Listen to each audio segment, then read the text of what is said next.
What's up YouTube? In today's video I'm going to show you all the pros and cons about renting a motorbike or a scooter here in Thailand. I'm also going to give you advice on how much you should expect to pay, what the things you should look out for when you're renting out one of the scooters here, and also tips and tricks when you are actually riding the motorbike, because it's very important to be safe when you're riding a motorbike here. It is extremely dangerous sometimes. So let's get straight into the video. I'm going to tell you first things why you should be renting a motorbike or a scooter here in Thailand. So the number one reason for taking out a scooter here in Thailand is it's going to be much easier to get around when you're trying to navigate traffic. So sometimes, even in places like Koh Samui, you can actually struggle with the traffic out here, and having a scooter, because it's so well designed for the scooters, you can get around much quicker. It's going to save you lots of time. Number two, it's much cheaper than taking taxis, especially here in Koh Samui. So if you wanted to take a taxi, for example, they can be anywhere from 400 to 500 baht for a very short journey. They do have a bit of a monopoly on the taxis here, unfortunately. So if you can take out a scooter, it's going to cost you around 200 to 300 baht per day for a simple, small Honda Click like this. And that's going to mean you can have transport for the whole day, no matter where you go. If you want to go to the beach, if you want to go out for some food, it's going to cost you a lot less by having the scooter, and it's a much more, you're much more free to do what you want. You're not relying on trying to find taxis and going where the taxi can take you. Number three, it's super easy to park, and all the transport here is designed around having a scooter.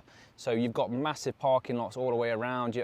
Everything here is designed that people have scooters. The majority of people use scooters, they don't use cars.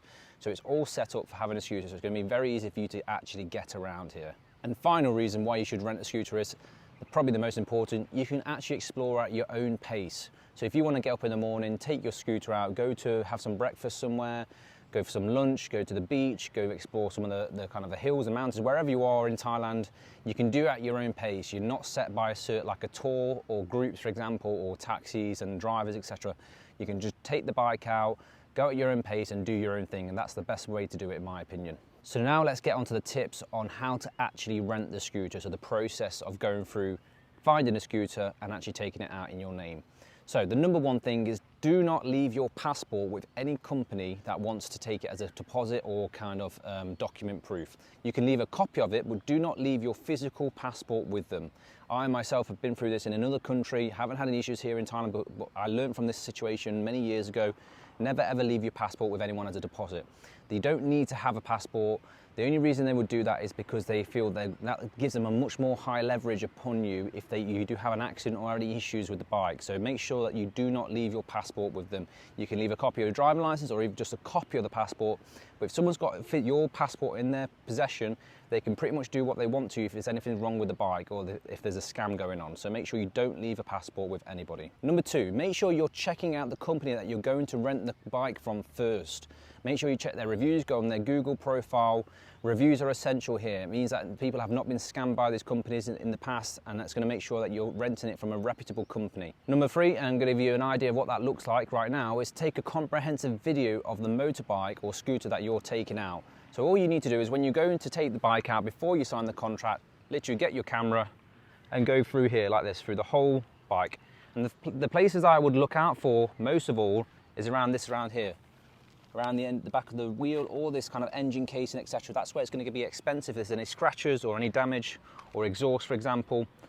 Just basically get your camera and go around the whole bike and get every single angle of the bike covered, so that if there's any issues, you can refer back to the video when you took the bike out.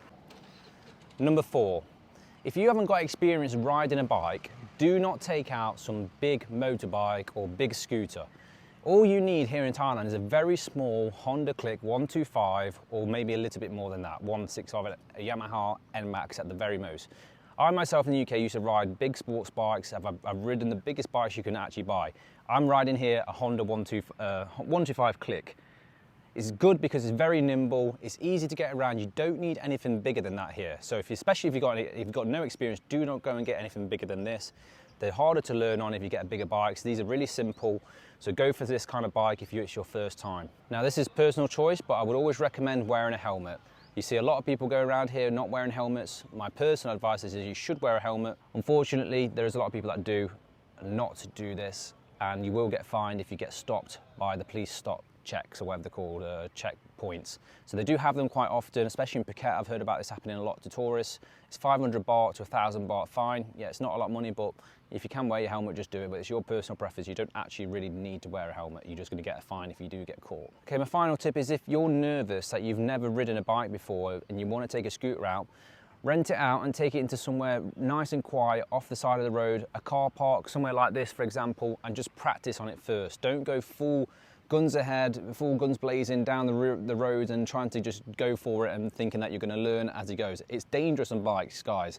You come off even at slow speeds, you can have a bad accident. So make sure that you take your time learning on it, but just go with the flow, and that's going to go into the next part of the video is kind of things you need to be aware of when you are riding bikes here, tips and tricks on how the traffic works. Okay, so you're probably wondering how much does it cost to rent a bike like this? Well, you should be expecting to pay around 200 to 300 baht per day for a bike like this. It's the Honda Click.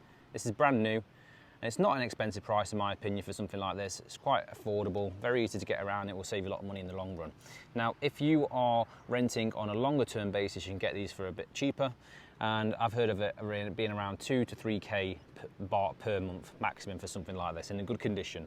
One thing I would look out for, guys, is there's no shortage of new bikes here. So go to a company that's got a brand new bike or almost new. You don't want to be going and getting something that's absolutely just broken down and clapped out. Your life depends on this bike, so you don't want to be going to get a really old one for the sake of 100 baht extra per day. That's my opinion. So what does it cost to take the bike out in terms of deposits? So you should be paying anywhere between 2,000 to 5,000 baht as a deposit for a bike like this.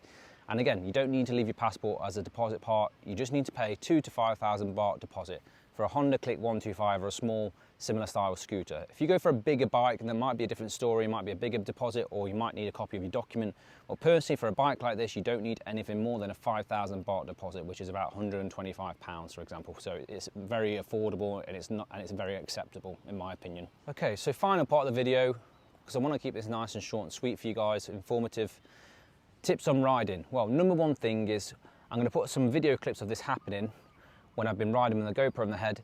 Undertake on the left side. You'll see the lanes and you'll see the traffic flow of the bikes going down the underside. For us, that's classed as undertaking from the UK, for example.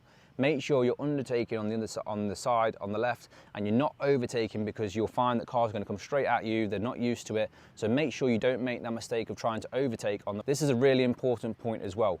Make sure you're always watching in front of you. Don't take too much notice of what's going on behind, because when you're here in Thailand, things change really quickly with the driving styles. Just make sure you're concentrating mostly what's in front of you, because the people behind you will be concentrating on you and affecting their movement on your position. And people will just very often, they'll just slam the brakes on here. People will pull out. It's not regulated, or it's not regimented kind of style of driving like we're used to in other countries. So make sure you're just paying attention to what's going on in front of you. Watch out for people braking suddenly, because it just happens all the time. This one, again, is very important as well. It's more applicable at night, but watch out for the dogs. There's lots of stray dogs, especially in Koh Samui in the islands, which can just run out into the middle of the road. This is really difficult to be prepared for. And it's happened to me personally as well. So sometimes you just got to be hyper focused when you're riding at night. Try not to be absolutely blasting it, because again, it's so easy. I've seen it happen. Dogs will just run out into the middle of the road, and if you hit one of those dogs, you're going to come flying off this bike. Here's another point. Anticipate for other people's stupidity. Kind of what I just mentioned in the earlier point, but be ready for people to slam the brakes on, pull out when you think they wouldn't be pulling out because it seems sensible or obvious that they shouldn't pull out. People don't have that kind of same sense of respect or rules when they're driving here. So just be ready and anticipate stupidity. Make sure you're always in a safe position in terms of your positioning on the road with the bike. And a final little tip, always carry 500 baht in your pocket or in your bike. If you have any issues, pay the people off. That's all you need to do. It's the best thing about living in Thailand. If you're enjoying these videos, drop me a comment below, and if you want me to discuss a certain subject, I'll be happy to get that sorted out for you. Thank you very much, and see you on the next video.